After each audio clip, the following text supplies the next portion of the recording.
Border Gavaskar ట్రోఫీలో భాగంగా Perth వేదికగా జరుగుతున్న తొలి టెస్ట్లో భారత పటిష్ట స్థితిలో నిలిచింది. ఏడాదిన్నర తర్వాత భారత స్టార్ బ్యాటర్ విరాట్ కోహ్లీ సెంచరీతో చెలరేగాడు. అంతకుముందు మూడో రోజు 172 పరుగుల ఓవర్ నైట్ స్కోర్తో ఆటని ప్రారంభించిన భారత్ 6 వికెట్లు కోల్పోయి 487 పరుగులు చేసింది.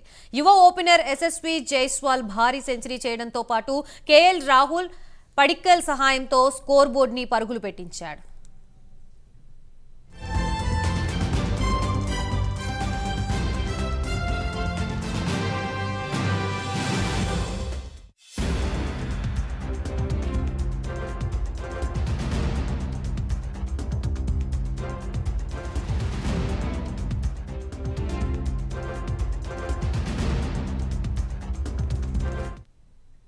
యశస్వి జైస్వాల్ 161 పరుగుల వద్ద అవుట్ అయ్యాడు. విరాట్ కోహ్లీతో జత కలిసిన పంత్, జూరెల్ వెంటనే వెనుతిరిగారు.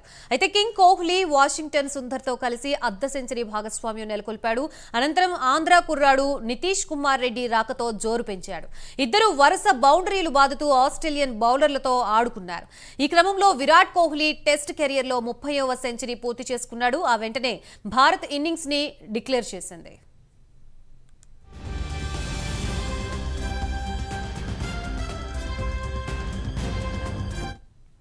మూడో రోజు ఆట ఆఖర్లో 534 పరుగుల లక్ష్యంతో బరిలోకి దిగిన ఆసీస్ కేవలం 4.2 ఓవర్లలోనే 3 వికెట్లు కోల్పోయింది. ఆస్ట్రేలియా రెండో ఇన్నింగ్స్ బూమ్రా వేసిన తొలి ఓవర్లోనే ఓపెనర్ స్వీనీ డకౌట్ కాగా నైట్ వాచ్మన్ గా వచ్చిన కమిన్స్ ని సిరాజ్ అవుట్ చేశాడు.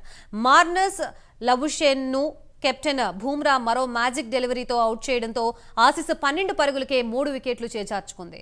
దీంతో బూమ్రా సేన విజయంపై కన్నేసింది.